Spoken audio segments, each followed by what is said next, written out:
자, 우리 1월 달을 다 보내면서 한 달 동안의 회복의 주제를 가지고 우리 신앙에 좀 틀어진 게 뭐가 있나, 잘못된 게 뭐가 있나, 또 왜곡된 게 뭐가 있나 열심히 우리를 살폈습니다. 자, 2월 들어서는요, 그 회복된 영성을 가지고 영적인 성장과 부흥을 위해서 달려가기를 원합니다. 그냥 성장이 아니라 말씀, 우리 영적 성장인데 성경적 성장을 이루기를 원하는 것입니다.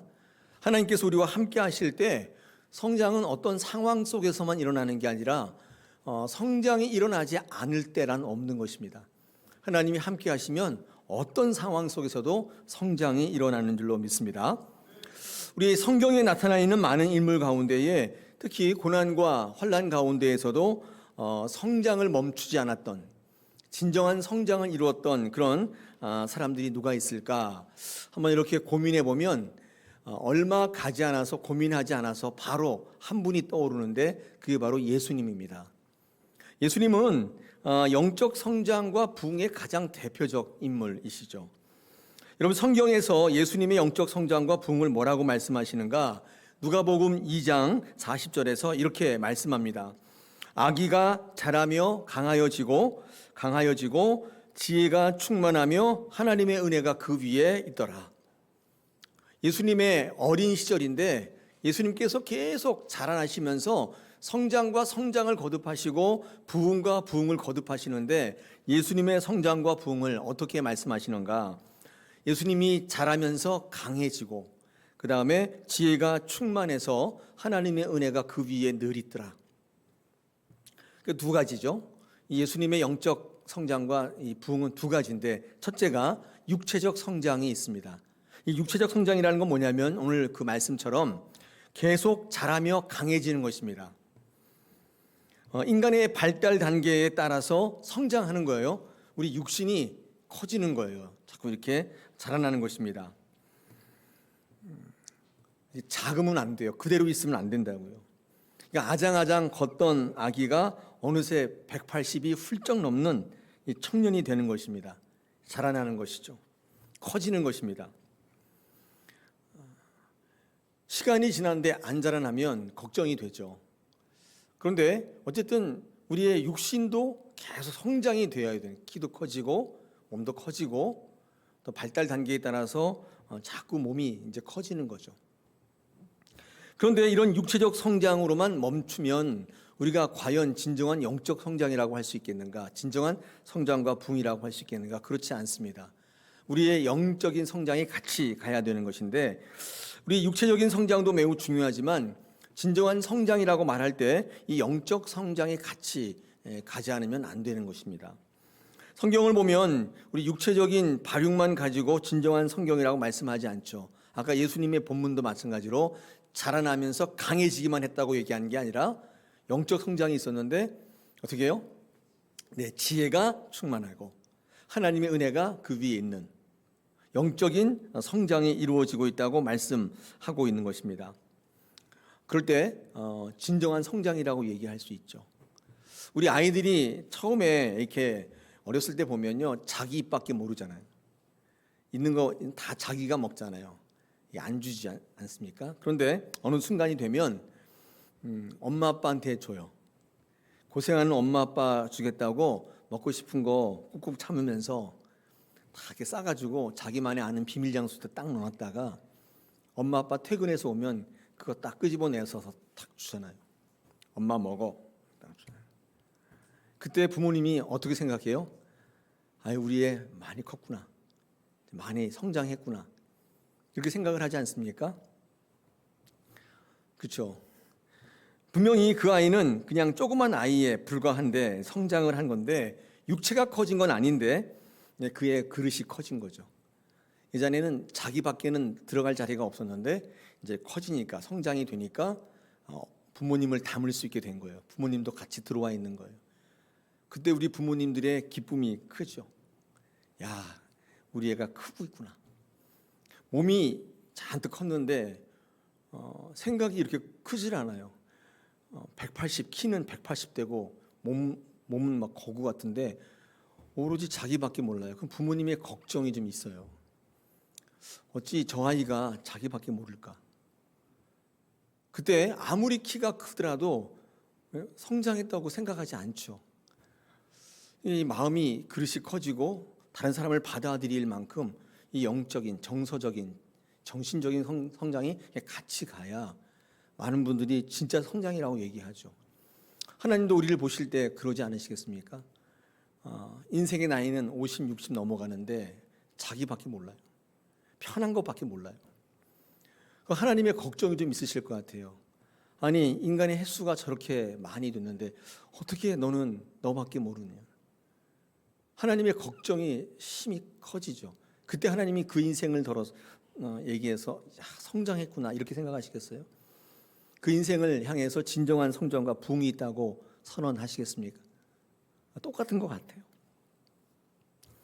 우리 안에 이 그릇이 커져서 나 말고도 다른 사람을 다 받아들이고 품을 수 있는, 이게 진정한 성장과 영적인 부흥이지 않겠나 싶습니다. 이런 교회는 어떨까요? 교회도 마찬가지죠. 교회가 있는데 오직 우리 교회밖에 몰라요. 우리 성도 이거밖에 몰라요. 남들을 돌아볼 겨를이 없어요. 그래서 뭐 주변에 죽어가든지 말든지 뭐 힘들든지 이런 거 관심 없어요. 그냥 우리 나 그냥 우리 가족 이것밖에 모르요. 만약에 그런 교회가 있다면 진정한 성장을 이루고 영적인 부흥이 있다고 말할 수 있겠습니까? 이런 교회가 이렇게 겉모양이 큰다고 하는 것은 수적인 개념일 거예요. 사람이 막 1,000명, 2,000명 많아졌어요. 근데 영적인 성장이 없으면, 영적인 성장은 제가 지금 말씀드린 것처럼 그릇이 커지는 거죠. 그래서 많은 것을 담고도 남음이 있는 크기로 커지는 거예요. 만약에 그렇지 않다면 이건 마치 키는 180, 190인데 생각은 자기밖에 모르는, 그렇죠, adult child요, 어른아이, 이런 모습과 똑같지 않겠습니까? 저는 우리 다사랑 교회가 숫자가 커지는 것도 되게 중요한데, 왜냐하면 영적인 것과 육적인 게 같이 가야 되거든요. 근데 더 중요한 게 뭐냐면 그 안에 있는 영적 성장이죠. 진정한 성장과 부흥이 있는 우리 다사랑 교회가 되시기를 축복합니다. 할렐루야. 우리 예수님의 성장이 아까 말씀드린 누가복음 2장 40절에 보니까 육체가 자라나고 강해질 뿐만 아니라 이 지혜가 충만하면서 하나님의 은혜가 그 위에 있다, 이렇게 말씀하시면서 예수님의 영적 성장이 이 두 가지가 같이 가고 있다는 것을 말씀하고 있어요. 육적인 것도 자라지만 이 영적인 것도 같이 가고 있다는 것입니다. 이 지혜가 충만하다고 한다는 뜻은 뭐냐면, 이 지혜가 충만하다, 이것은 여러 가지로 해석할 수 있는데, 이 지혜가 충만하다는 것은 하나님을 알아본다의 뜻입니다. 하나님을 알아볼 수 있는 능력이 지혜예요. 지혜. 인생의 지혜, 그러면요, 어떻게 하는 것이 인간답게 사는 건가의 지혜 아닙니까? 그런데 예수님께서 말씀하시는 이 지혜는 하나님을 알아보고 인정하는 능력이에요. 이 지혜가 없으면 하나님을 알아볼 수가 없어요. 지식만 가지고는 하나님을 알아볼 수가 없다는 것입니다. 제가 듣기로는 예수님을 믿지 않은 신학교 교수가 있대요. 우리나라에는 막 없는 것 같은데 외국에는 제법 있다고 합니다. 직업적으로 신학교 교수예요. 학문적으로 깊어요. 뭐 이런 거 저런 거 연구해서 아주 끝내줘요. 근데 예수를 안 믿어요. 예수를 안 믿는 신학교 교수. 여러분, 지식이 아무리 깊다고 해도 그 교수가 예수님을 만나거나 전하거나 하나님 볼 수 있을까요? 하나님을 나의 주인으로 고백할 수 있을까요? 인정할 수 있을까요? 여러분, 지혜, 하나님이 주시는 지혜가 있어야 하나님을 알아볼 수 있게 되는 것입니다. 지식 위에 성령께서 함께 하실 때 그 지식이 하나님께로 가는 거예요. 지식이 그냥 지식으로만 있으면 하나님을 알아보는 게 아니라 나를 알아보고 세상을 알아보는 거죠. 근데 그 지식이 성령께서 함께 하시면 하나님께로 가게 되어 있습니다. 오늘 예수님의 이 말씀은 예수님은 육체적으로 성장할 뿐만 아니라 하나님을 알고 인정하는 하나님의 은혜가 통치하는 삶이었다고 얘기합니다. 진정한 성장과 영적 부흥을 설명하고 있다고 보여집니다. 가장 훌륭한 모델이에요. 저는 우리 다사랑 교회가 이렇게 육적인 성장과 영적 성장이 조화와 균형을 이룰 때, 그때 하나님 주시는 진정한 부흥이 우리 교회에 있을 줄 믿습니다. 숫자가 안 늘어도 된다 그런 얘기 하시면 안 돼요. 몸집이 커져야 된다니까. 키가 180 해가 가면 갈수록 그렇게 돼야죠. 물론 키 180 안 될 수도 있지만 저처럼 근데도 커져야 돼요. 커져요. 우리 외소증이 걸릴 수도 있잖아요. 외소증이라는 건 뭐냐면 이게 몸이 안 자라나는 거예요. 아기 같이 돼 있는. 근데 몸이 이렇게 커져야 되죠. 커져야 됩니다. 교회는 숫자가 좀 늘어야 되는 것도 중요해요. 많은 분들이 교회 숫자가 뭐가 중요하냐 그러는데 그건 하나만 알고 둘은 모르시는 거예요. 숫자가 늦어야 돼요. 그리고 그 안에 예수님처럼 지혜가 있고 하나님 은혜가 그 위에 있는 육적인 것과 영적인 게 같이 가야 되는. 여러분 가정도 마찬가지입니다. 뭐 끝내주는데 지혜가 없어요. 하나님을 인정하지 않아요. 하나님을 못 봐요. 참 불행한 것입니다. 우리는 그 가정을 진정한 성장과 부흥이 있다고 얘기하기는 좀 그래요. 성경에는 이 두 가지가 같이 갈 때 진정한 성장과 부흥이라고 말씀하고 있는 것입니다. 자, 오늘 성경 말씀에는요 요셉을 제가 끄집어 드렸는데 여러분 요셉은요 예수님과 동일시되는 인물이에요. 요셉은 예수님의 예표적 인물이에요. 구약의 요셉을 보면 예수님을 알 수 있다 그 말이에요. 특히 이 요셉은요 이 성장을 멈추질 않았습니다. 노예와 감옥살이에서도 성장을 계속 거듭했어요. 우리는 여기에 초점을 좀 맞추고자 합니다. 도대체 요셉은 어떤 인물이길래 이 어려운 환경 속의 고난 속에 성장을 멈추질 않았을까? 이 부흥이 계속 일어나는 삶이었을까? 우리 어려운 시대를 살아가는 저희들에게는 굉장히 관심거리예요. 만약에 요셉 같으면은 우리가 요셉 같으면 진작에 죽어도 죽었을 텐데 요셉은 죽지 않고 퇴보하지 않고 계속 성장을 거듭하고 있다는 사실입니다. 그렇죠? 이 노예에서 감옥으로 갔지만 점점 가더니만 총리로 가더니만 세상의 모든 사람을 살리는 위치까지 계속 성장하더라는 거예요. 그 이유가 뭘까? 오늘 39장을 통해서 제가 묵상할 때 한 세 가지 정도로 제가 한번 이유를 제 묵상을 가져왔습니다. 첫째는 어떤 이유 때문이냐? 제가 형통한 삶을 살았기 때문이다. 이렇게 제가 제목을 한번 정해봤거든요. 형통한 삶. 네. 여러분 형통이란 단어의 뜻이 뭐냐면 우리 잘 알고 있잖아요. 형통은 이런 겁니다. 이 사전적 의미로의 형통은 내가 계획하고 내가 의도한 것들이 잘 나가는 거, 잘 되는 거, 이걸 형통하다 이렇게 얘기하지만 이 성경적 정의는요 하나님이 함께 하시는 거예요. 이 성경적 정의인데 오늘 성경 말씀에 정의가 딱 되어 있어요. 한번 보세요. 2절과 3절 보시면 뭐라고 되어 있냐면 형통한 자다, 형통하게 하심을 보았다. 그 앞에 이 형통의 단어의 풀이가 나와 있어요. 어떻게 되어 있어요? 형통한 자가 뭐예요? 여호와께서 요셉과 함께 하시기 때문에. 여기 딱 나와 있어요. 형통이 뭐냐? 요셉이 자기가 생각한 대로 잘 되고 이렇게 그게 형통이 아니라 하나님이 요셉과 함께 하는 거. 이거를 성경은 계속 형통하다고 되어 있습니다. 또 여러분 맨 마지막 23절 보세요. 23절에도 똑같아요. 그가 범사에 형통했다고 되어 있는데 그 앞에 보니까 뭐라고 되어 있어요? 여호와께서 요셉과 함께 한다. 이게 세트로 붙어 다녀요. 여러분 이게 똑같은 단어 형통인데 사전적 의미와 성경적 의미가 다르다는 것에 주목하십시오.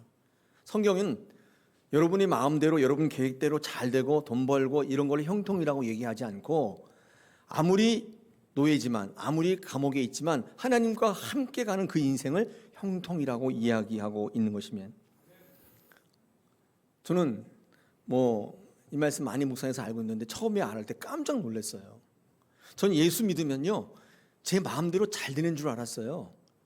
그게 예수 잘 믿는 거라고 생각하고 복 받는 거라고 생각했는데 제가 목회해 보니까 그게 아니라 예수 잘 믿으면 하나님과 함께 가는 인생이 돼요. 그게 이게 신앙생활 잘하는 거라는 걸 알게 됐어요. 여러분 요셉의 삶이 우리에게 주는 가장 큰 메시지가 뭐냐면 바로 이겁니다. 하나님이 함께 하시는 것이 형통인 것을 아시라는 거예요. 이 말씀은 뭐냐면 이런 명령과도 같습니다. 내 계획대로 내 의도대로 잘 나가는 인생 살려고 하지 마시고 그러려고 신앙하지 말고 하나님의 계획과 섭리 속에서 하나님이 다스리고 통치하는 인생으로 살아가라는 명령이에요. 이게 형통이라는 단어가 가지고 있는 가장 큰 메시지예요. 하나님과 함께 가시라는 거예요. 하나님 안에 있으라는 겁니다. 자, 그러면 여기에 실질적인 질문이 있습니다. 이게 뭐냐면, 목사님 그거 알겠는데 그러면 하나님과 함께 하신다는 게 도대체 뭡니까? 하나님이 함께 하시는 인생이라는 게 도대체 뭐예요? 그걸 얘기해 주세요. 내가 하나님 앞에 하나님과 함께 하겠는데 그게 도대체 뭡니까? 보이지도 않는 하나님과 어떻게 함께 합니까? 굉장히 실질적인 질문이죠. 여러분 이 질문 하셔야 돼요. 여러분 어렵지 않습니다. 하나님과 함께하는 인생이 어떤 인생이냐? 하나님과 함께하는 인생은 하나님의 말씀대로 사는 인생이에요. 하나님과 동행하는 인생은요, 하나님의 방법대로 사는 인생입니다. 이거를 하나님과 함께한다고 표현합니다. 어렵지 않죠? 하나님과 함께한다고 하니까 굉장히 추상적이고 굉장히 위대하고 그런 건 줄 알았는데 그게 아니라 하나님과 함께한다는 것은 하나님의 말씀대로 하나님의 방법대로 산다는 뜻이에요. 여러분 하나님 방법대로 돈 버셔야 돼요. 물질이 하나님이 주시는 복이 되려면 버는 방법부터 하나님의 기쁨이 되셔야 돼요. 우리 지난주에 말씀드렸잖아요. 개처럼 벌어서 정승처럼 쓴다. 우리 한국 사람들은 이 말 굉장히 좋아하시던데 성경적 원리가 아닙니다. 개처럼 번다는 거는 그냥 수단과 방법 안 가리고 벌기만 하면 된다는 거 아니에요. 근데 그거는 성경에서 말씀하는 원리가 아니에요. 버는 방법부터 하나님의 기쁨이 되셔야 돼요. 관행 내려놓으시고 편법 내려놓으셔야 돼요. 정직하게 하셔야 돼요. 그래야 하나님의 기쁨이 되고 그게 하나님과 함께 가는 인생이 되는 것입니다. 내가 돈 벌 때 돈만 많이 벌면 된다. 여러분 이런 생각을 내려놓으셔야 돼요. 특히 그렇지 않으면 돈 못 번다고 생각하시는 분 계시죠. 그 생각을 뜯어고치지 않는 한 하나님과 함께 가기는 어려워요. 하나님의 방법대로 가셔야 돼요. 그래야 그게 하나님과 함께하는 인생이에요. 하나님이 기뻐하시는 방법으로 공부해야 한다고 제가 일부 예배 때 많은 청년들한테 얘기했습니다. 그게 하나님이 함께하시는 인생이에요. 시험을 준비하는데 자기 방법대로 자기의 뜻대로 하면 안 돼요. 하나님이 기뻐하시게 시험을 준비하셔야 되는데 그러면 시험의 결과와 관계없이 그 사람이 형통한 사람이 되는 거죠. 그건 무슨 말이냐면 하나님이 함께하실 때 그 사람을 사용하시는데 그 결과가 어떠하든지 요셉처럼 전화위복하시고 역전케 하시고 반전을 경험케 하세요. 이게 하나님께서 함께 하시는 거예요. 그게 형통한 거예요. 요셉처럼. 요셉이 노예였다고 감옥에 있다고 죽었나요? 그렇지 않았잖아요. 요셉은 예수님의 예표적 인물이에요. 우리는 하나님이 일러주시는 방법대로 신앙생활을 해야 합니다. 내가 원하는 방법으로 하는 거 아니에요. 하나님께서 말씀하시는 방법으로 가는 거예요. 그게 하나님이 함께 하시는 신앙이에요. 신앙생활 하다 보면 어쩔 수 없이 내 만족을 위한 신앙으로 갈 수밖에 없어요. 편한 거, 좋은 거 하기 때문에 내가 만족해야 좋은 신앙인데 여러분 그거는 하나님이 함께 하시는 신앙이에요. 하나님이 기뻐하시고 하나님의 마음을 시원케 하고 하나님의 마음에 합해야 되죠. 그러므로 우리는 매 주마다 우리의 신앙이 하나님이 원하시는 신앙인지를 항상 점검하셔야 돼요. 그러지 않으면 나도 모르게 내 만족의 신앙이 돼요. 내 눈에 맞는 신앙이 돼요. 내 철학에 맞는 신앙이 되고 내 경험에 딱 테두리에 맞는 신앙을 찾게 돼요. 그게 금송아지라 그러지. 금송아지.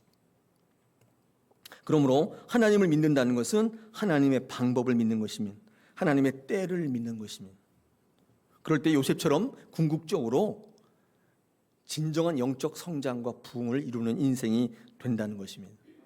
하나님 우리와 함께 하신다는 말씀은요, 하나님께서 그저 우리 인생 뒤에서 뒷짐지고 어떻게 하나 보신다는 뜻이 아니라 여러분 모든 고통을 함께 받고 계신다는 뜻입니다.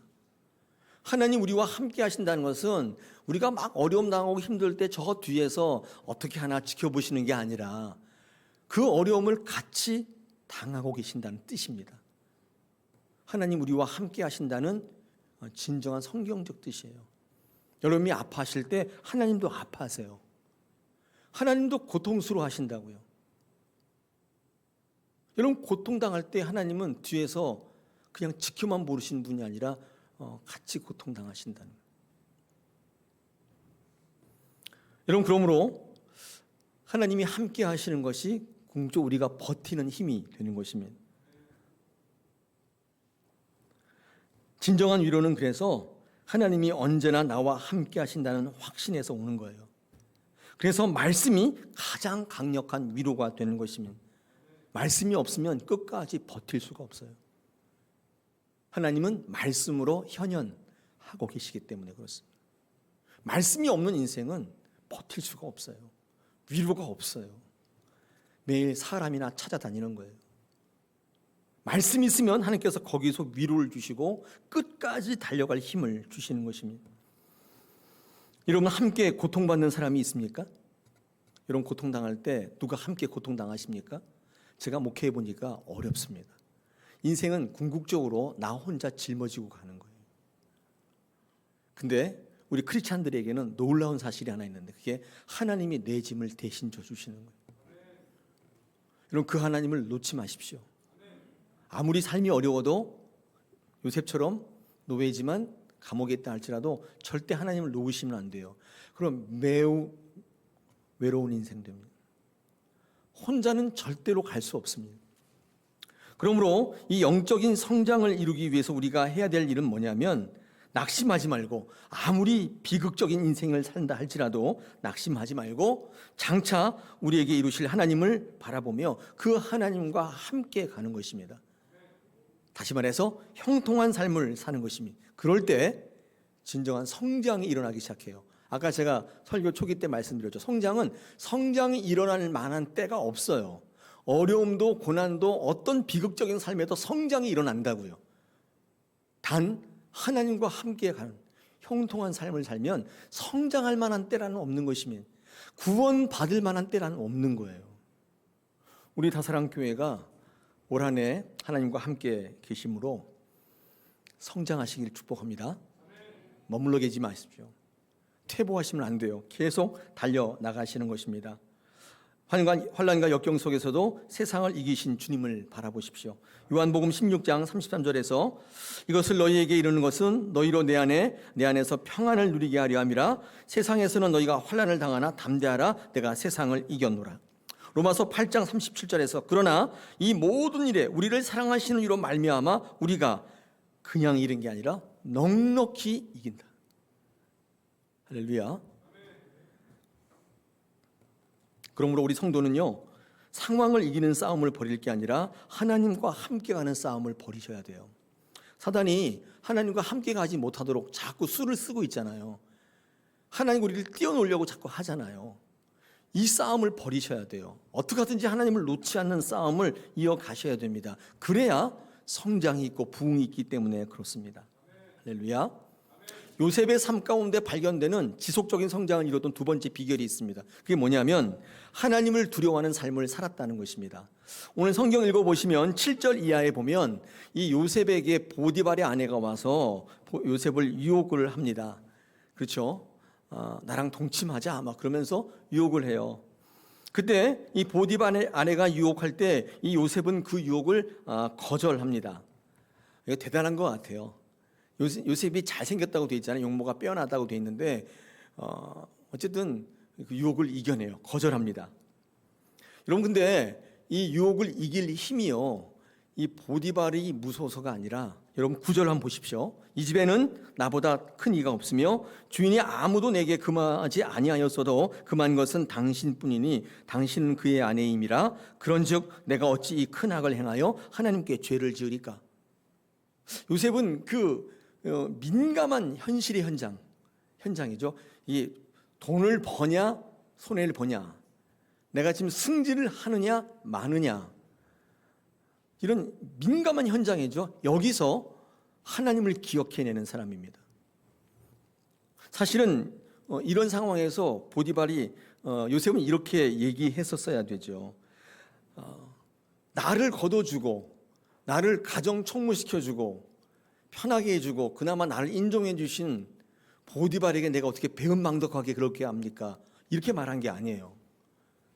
그 민감한 현장 속에서 그는 하나님을 기억해내고 하나님을 얘기합니다. 다시 말해서 하나님이 두려웠다는 거예요. 사람이 두려운 게 아니에요. 하나님을 두려워했어요. 그때 저는 그게요, 이 요셉의 지속적인 성장의 동력이라고 생각합니다. 사랑하는 여러분, 신앙생활 할 때 사람 두려워하지 마시고 하나님을 두려워하는 신앙으로 나갔으면 좋겠습니다. 사람들의 말이 그렇게 두렵고 사람들의 평가가 그렇게 두렵습니까? 그것도 두려운 건 사실인데, 근데 그보다 더 두려운 거, 하나님께서 나를 지금 어떻게 보실까, 이겁니다. 하나님이 나를 어떻게 보실까? 하나님이 두렵다면 성장하고 있다는 사인이에요. 우리 오늘 주일에 교회 오셨는데 하나님이 두려우십니까? 네.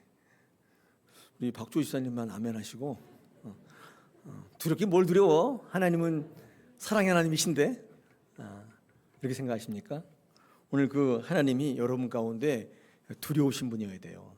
근데 두렵다고 하는 것만 끝나면 멀어지잖아요. 두려운데도 존경하고 존중하는 거 있죠. 우리를 경외라고 합니다. 경외.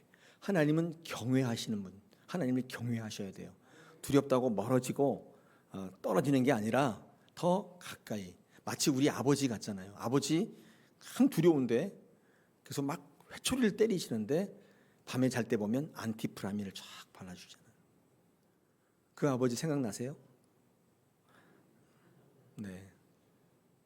저는 아버지에게 회초리를 맞아본 적은 한 번도 없는데 그런 기억이 참 아쉽습니다. 어떤 분들은 간증할 때 그런 아버지를 생각한다는데 저는 그런 아버지가 기억이 없어서. 근데 회초리를 때리는데 피가 나도록 때리는데 얼마나 두려운지. 근데 막 아버지가 몸소리 쳐지는데 아버지가 그러고 난 다음에 오라고 해서 안티프라민 발라주고 머리를 쓰다듬어 주고 내가 너 사랑해서 그런 거라고 얘기해 주실 때 그 경외감이 들죠. 하나님은 두려운 분으로 끝나면 안 되죠. 두려우면 멀어지기 때문에 그렇습니다. 근데 존중하셔야 돼요. 하나님은 고치시고 싸매어 주시는 분입니다.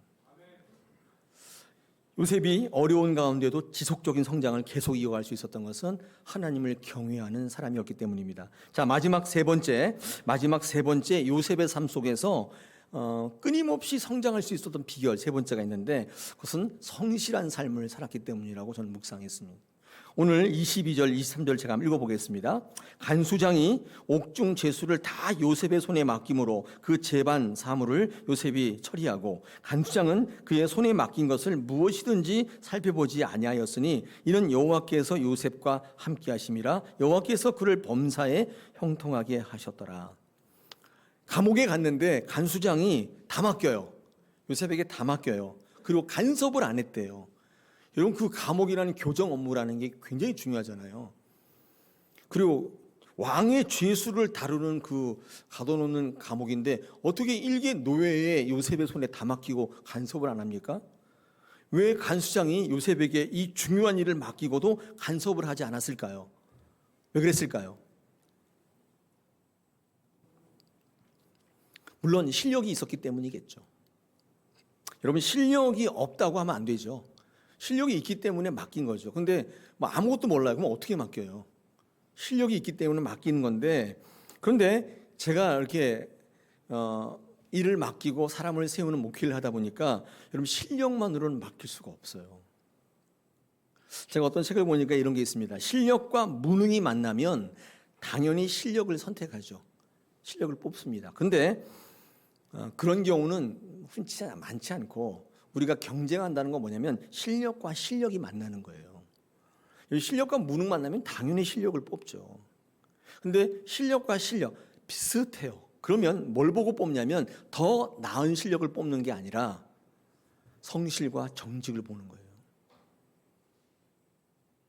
실력이라는 게 크게 차이가 안 나요. 뭐 잘한다고 해와서 가보면 그냥 비슷해요. 근데 그 사람이 잘하는 게 돋보이는 이유는 성실해요. 정직해요. 여러분 사람을 뽑을 때 여러분이 만약에 사장님이라면 어떤 사람 뽑으시겠어요? 서울대 나왔는데 성실하지 않아요. 뽑겠어요? 근데 뭐 대학은 좀 그렇지만 성실하고 그런 사람 뽑겠어요. 우리가 뽑는 위치에 가보면 알아요. 이런 요셉이 간수왕이 아무것도 간섭하지 않고 다 맡겼다는 것은 당연히 실력이 있어야 되지만 그가 성실했기 때문입니다. 교회에서 신앙생활 가운데 실력이 필요 없다 이렇게 얘기하면 건강한 신앙은 아닙니다. 실력이 당연히 필요하죠. 저희 교회 연구표가 있잖아요. 세상 속에 실력 없는 그리스도인인가요? 능력 없는 그리스도인인가요? 능력 있는. 실력을 요구하고 있어요. 그런데 뭐예요? 그리스도인이에요. 성실한 사람, 정직한 사람, 하나님의 방법대로 하나님의 때를 믿고 사는 사람이라는 거예요.